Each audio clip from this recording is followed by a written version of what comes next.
I believe that you are currently in Australia, so across the world, and we're speaking right now. So how are you? What are you doing? Are you alright? Yeah. Oh, it's lovely to speak to you again, Nick. And Yeah. as from when I first saw you at the Diana Legacy Award, you've grown up you're a young man now. Oh, You're a little boy then. yeah. Um, but it was just amazing to see the amazing initiatives that so many young people, not even teenagers, young people had to Mm, make the world a better place. And it's been wonderful following yeah. your journey and Thank some of you. the others' journeys as well. And the good that you do in the world, there's not enough of that. And I am in Melbourne. I am on the Yeah. other side of the world. You're starting your day and Yeah. it's 6 p.m. at night here. All right. Yeah. So yeah, likewise as well. You've done absolutely amazing work, and I've been following you ever since we kind of parted, but we didn't in a way. We've stayed in contact over social media, and what you've done is absolutely amazing. And thank you for supporting me and the rest of the Dine Award family as well. But I'd like to say again that your journey is truly inspirational, and thank you. No, So, that's my pleasure. oh no, thank you. So first of all, I'd just like to kick this off. Could you tell us a bit about you, your journey? Okay, so I was a police officer in Melbourne for 27 years, and I took my first report of cyberbullying in 1994. So I've been dealing with the internet for a long time, and I'm an old person. I didn't grow up with technology; it wasn't around when I was at school, and to me, initially, technology was a tool. I wasn't interested in it, but as a police officer, when I started to get these reports of people misusing it, it sparked an interest. And it's odd because I'm not technical. Like I still my own children and fix my technical problems. But I realized then that this was going to be a huge issue. As more people went online, the potential for harm was greater. So I started to research this, and I was lucky enough to be invited over to America, where I did some training with the FBI. I worked with the Dallas Police Department in Texas. And then when I came back, I became the first Victorian police officer given a position that looked at online Okay. safety and young people. So different to the child exploitation stuff, which we'd Yeah. started to do, but this was the holistic safety. And the thing that has always driven me is that, yeah, I love to catch the bad guy, and I still do. But if I'm catching the bad person, it means someone's been harmed, because the Mm, harm has to have happened. So I always work from the notion of educate to prevent. yeah. And that's what I was doing as a police officer. I completed a university course at the University of Central Lancashire in the UK. Worked closely with CEOP when Jim Gamble was the head of CEOP. Done some other courses, but left the police force 11 years ago now to start my own consultancy. And it was then that I started to be aware of it. First of all, Alex Holmes and the work that Yeah. Alex was doing, and then back to the Diana Award. And then I met Tessie and Alex in person. I'd been connecting a long time with them. Mm, Facebook flew us all to Washington to sit at a round table and met them in person. And then from there, that developed that relationship. So whenever I'm in London, there's always one day allocated to visiting the yeah. Diana Award. And catching up on the latest stuff. And of course, Tessie's been out to Australia several times Mm, presenting at e-safety conferences. So yeah. that's a little bit about my journey. I took a leap of faith. Um, on an average year, I speak to around 250,000 children in Wow. person. Obviously, at the moment, because I'm now in Melbourne, which is Yeah. the COVID capital of the world, it seems at the Mm, moment. Um, all my presentations are now online, but I've spoken in the UK. I actually presented with Tessie at a conference in Manchester that also featured Prince William. He spoke at the Children's Media Conference. I've spoken at schools in America, Singapore, Hong Kong, and New Zealand. And I love what I do. If I yeah. can help one young person make a difference or be safer online, then I've got success. Yeah, that's amazing. It's phenomenal, really, to just hear about how you took one step to another and you just kept growing from that and you kept reaching out to more people.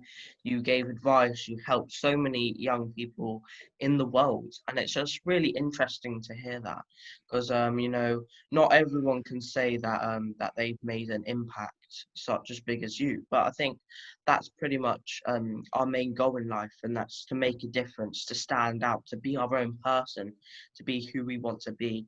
And you've obviously chosen an amazing path. And that's being a role model to others, to many others, and to speak out and not be that bystander that sadly most people are. You be the upstander. So it's really amazing how you came from a police officer who does such an amazing job, by the way, you know, and then now you've grown up to this stage where it's reached so many people around the world. So I'd like to say another thank you for that as well. Oh, you're so sweet. And this is the benefit of technology. So Yeah. if we went back 10 years, we wouldn't be having this conversation like Yeah. this. We would be on a telephone. So I think what we also need to do is focus on the benefits of Yeah. technology. So the media in particular are very quick to bag technology and Yeah. technology companies. And, everyone can do better. But I think we need to highlight and focus and celebrate when technology is used well and the benefits it gives people, because we can connect. I can now share this with my connections, you share it with yours.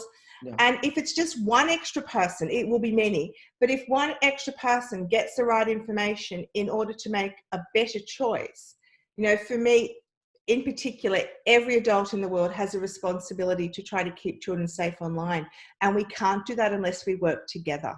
Yeah, 150%.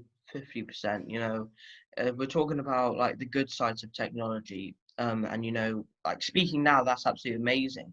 And if you go back 10 years, it wouldn't even be dreamed then. So we've really developed as a society and community so much more since then. But there is obviously going to be some trolls on the internet.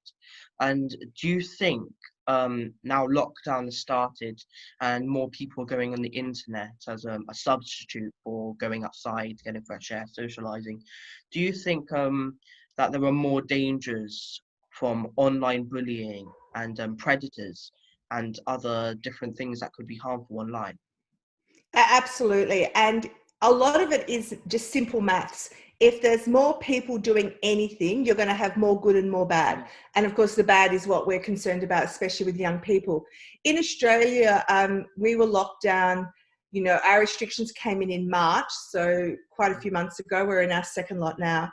But there's been around a 400% increase in the reporting of cyberbullying matters during COVID.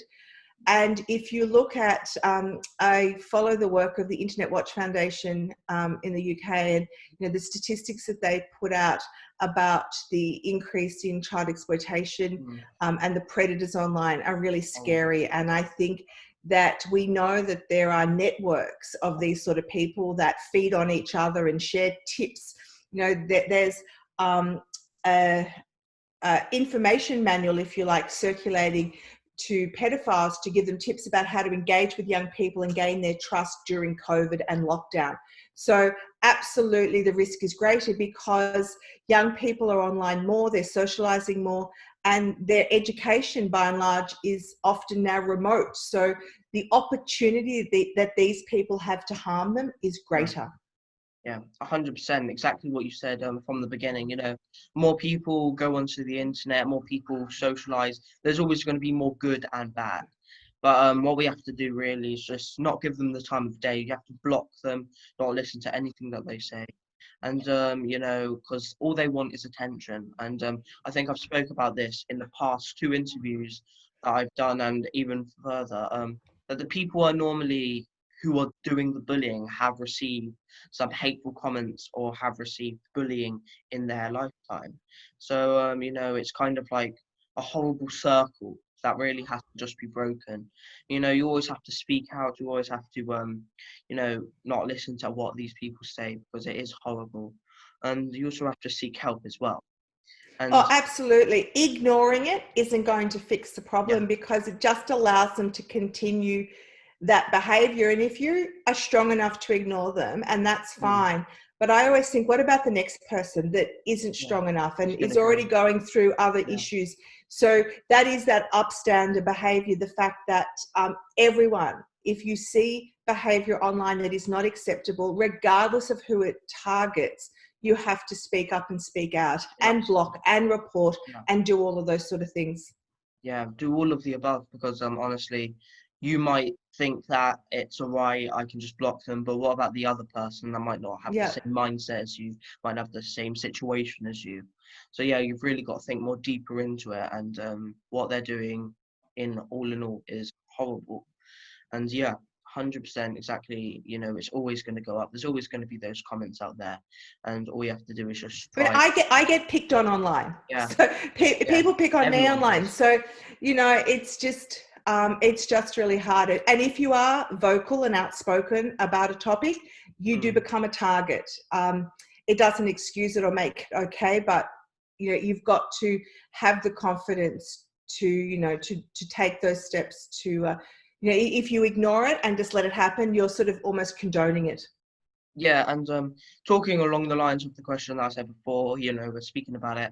But are you running any safety courses for children on the net? And please, could you tell us about it if there's anybody out Yeah, so obviously I can't go face to face with anyone at the there? moment. So what I did in conjunction with support from Facebook in Australia, which was really awesome, is that I prepared and I filmed 10 separate videos on 10 different topics and conducted 5 Facebook Live events, 2 of which were for children and their parents to participate in together.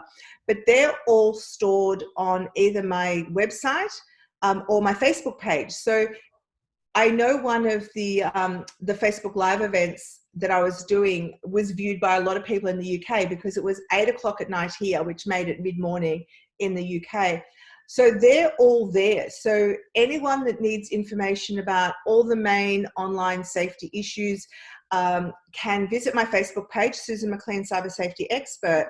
And under the video tab, you will find all those pre-recorded videos and the recordings of the live events that you can use to answer questions.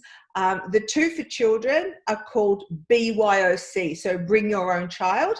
One is for primary age children, one for secondary, but they're there. And even today I did 2 Zoom sessions into schools, which I'm doing every day now. So, schools can engage me to speak to their classes, and I do it just like I'm speaking to you. And that way we keep the education going because it's so important, especially like back in Melbourne, school's out. Every Yeah. single student is at home. We've got to continue to support them.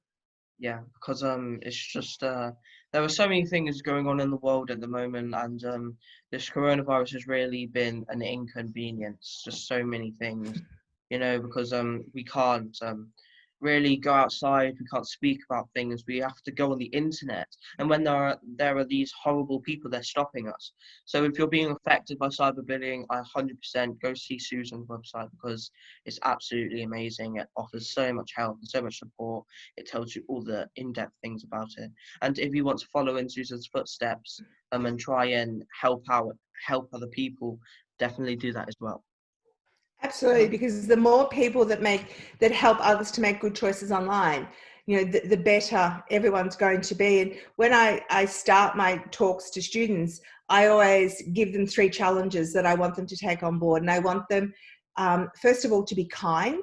Mm. I want them to be a kind person. I don't care what else they are, they need to be kind. They need to also work as part of a team, and they need to be brave. Yeah, So they need to have the courage to speak up and tell. And I always say, you know what, if you can't be kind, be quiet, yeah. because no one needs to hear from you. Yeah, exactly. You have to be an upstander, not a bystander. And if you're a bystander, you're just as bad as the person that's actually doing all the Yep. bullying, because you have to try and help. You have to try and do the best you can in life and in certain situations. Yeah. And that's the being brave. Be brave and have courage to speak up and tell if something's not okay. Yeah, and speaking along those lines, um, let let's talk about globally, not only in maybe Melbourne, not in Australia, in England. Globally, do you think enough is being done about cyberbullying? Um, on the whole, no. But I suppose I'm heartened by the fact that people are talking about it now. Like when I did my research for Victoria Police, I was told that I shouldn't use the term cyberbullying because it really wasn't a police problem and we didn't really need to worry about it. And, you know, please don't let people know that there's crimes online because all our crime statistics will blow out of the water. And, you know, there was this lack of acceptance. There still is, to some degree, I think, a lack of understanding of the harms that cyberbullying inflict on people. Subscribe to the, well, if you didn't read it, it wouldn't hurt you, so just ignore it, rather than dealing with the issue and trying to prevent it. We are doing much better than ever before. Yeah, definitely. And I think, you know, there is the awareness, there are the programs, there are people speaking out about it. And a lot of the main social media platforms are investing a lot of money in prevention. But again, it's about the user of the platform being respectful and responsible. And I think that, you know, when I was in the police force, the international collaboration was poor.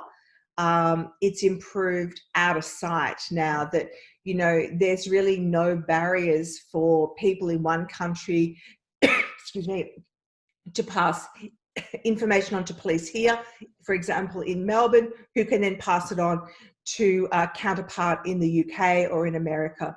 So we're certainly doing better, but it's nowhere near enough because there's still that lack of acknowledgement that cyberbullying is a serious matter, and it is. Yeah, definitely. You know, humans are kind of, you know, very weird in a way that we can't do something straight away. We have to try and get used to it, and you have to try and build on from that. And really, we're trying to improve on things every single year, and we're trying to do so many things at once. But what I believe is, if you wait to do everything for everybody rather than something for somebody, nothing will be done for nobody. That is a quote that I say, and that Absolutely. means it's one step at a time. And that's exactly what I think. And you know, it'll be solved so much quicker then. And we start at the massive problems that are affecting like the most people in life, and then you know, we work our way up.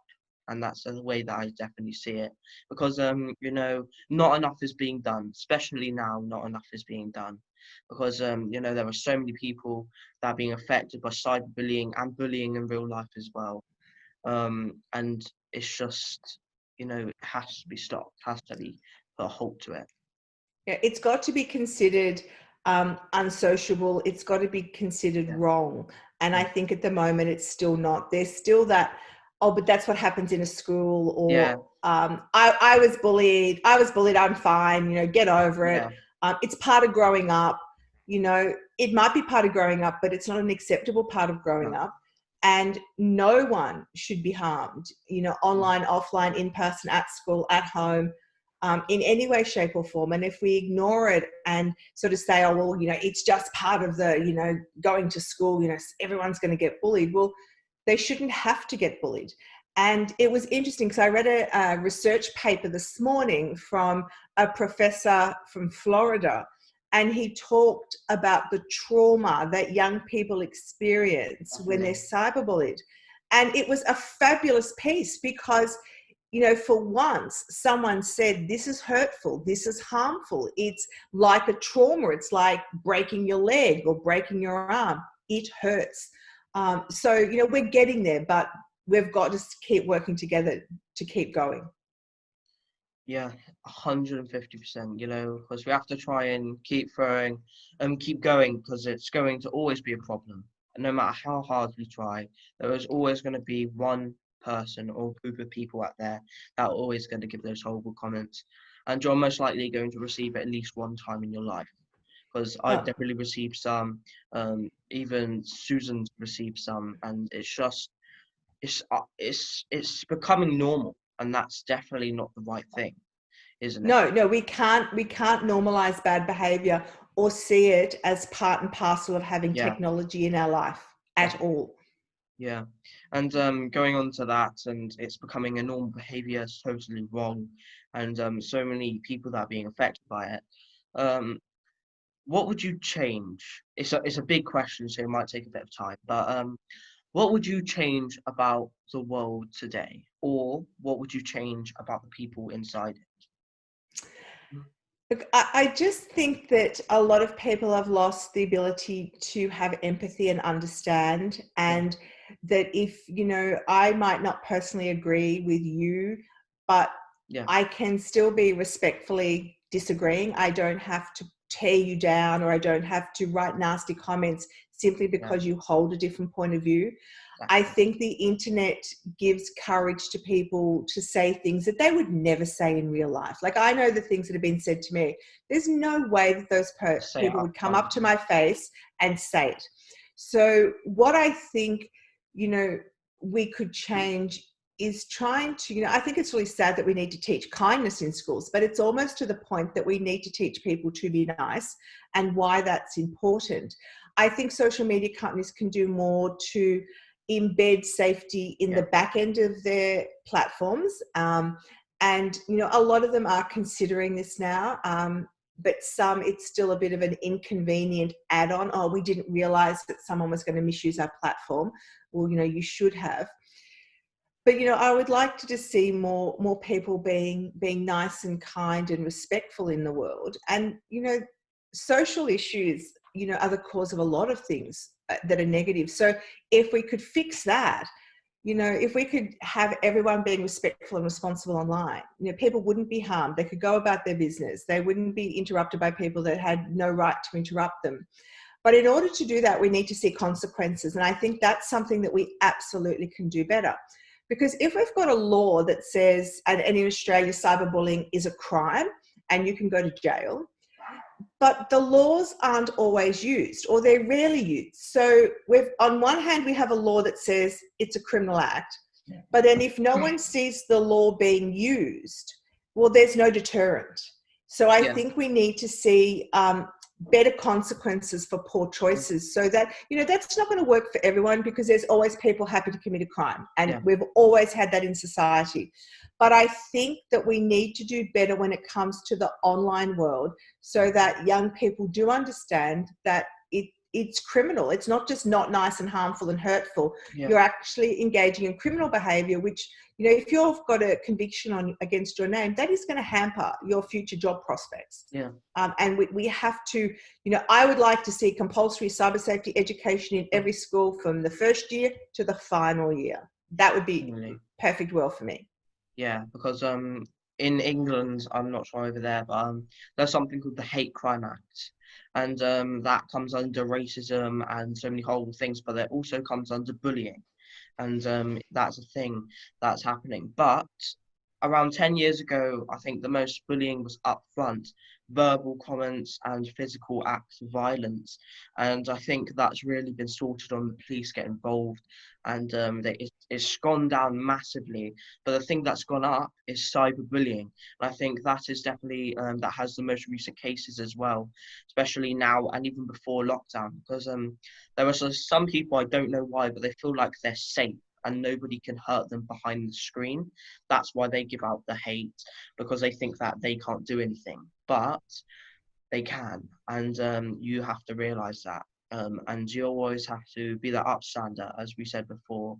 And there's definitely has to be more done about this, because cyberbullying is becoming a thing of the now in a way, and it will get worse in the future if nothing's done.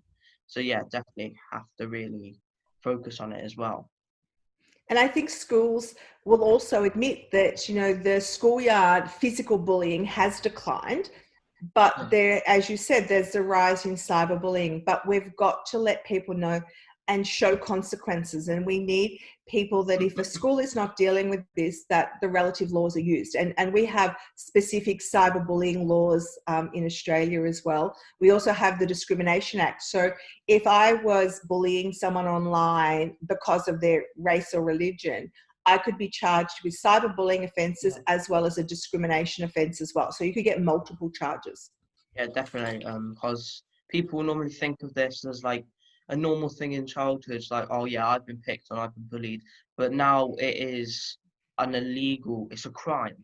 And it could come back to hurt you in the future, especially when you want to get a job, or if you want to go like, take your education further. And it is a crime, and that the police can get involved. And I want all people to know that, because, if you think that I can't do anything about it, well, you can. You can always speak out. And I think that's really the hardest thing when you're being bullied. That's finding your voice and finding that power in you to speak out to other people, to seek for help.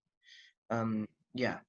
So I think those are all my questions. But if there was anything that you would like to say to our audience watching this, or any websites that you maybe want us to visit, in case like it could provide tons of help for people. So is there anything that you'd like to say, or do you think you've said it? Well, I just like to say a huge thank you for inviting me to speak to you I today. know the pleasure's mine. And I think that, it's certainly a testament to your work and, the reach of the Diana Award and the support that they give young people that are making positive differences in the world. Yeah. Young people can change the world for the better. It does not matter who you are.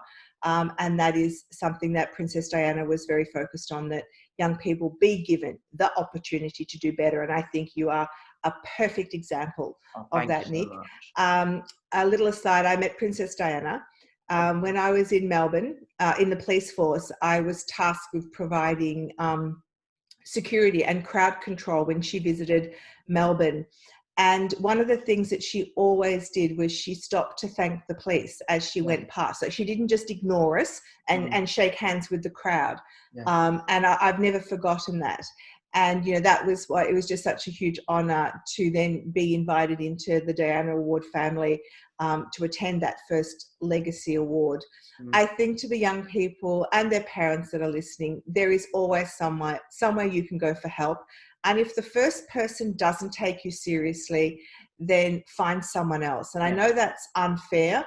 I know that, I do an activity, and I know that the Diana Award do the activity too, where you have, five people that you can turn to if you have a problem. I saw Prince William's hand up in the Diana Award offices with the 5 people he could turn to with a problem.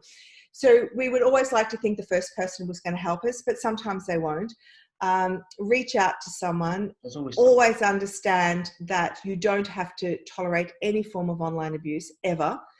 Find your voice and be brave. And, my website, Cyber Safety Solutions, has fact sheets on it. It also has the videos as well. My contact details are there.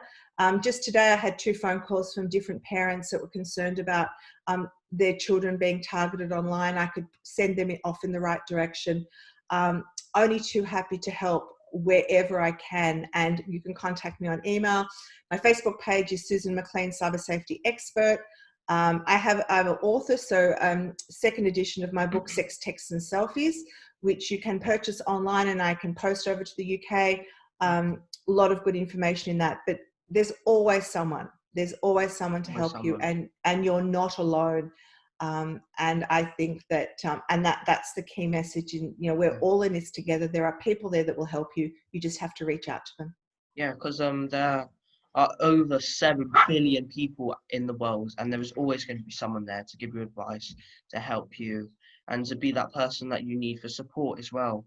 And again, definitely what you're doing is a step in the right direction, and I wish you all the best for the future, because you're absolutely amazing. The work you do it's not easy, is it?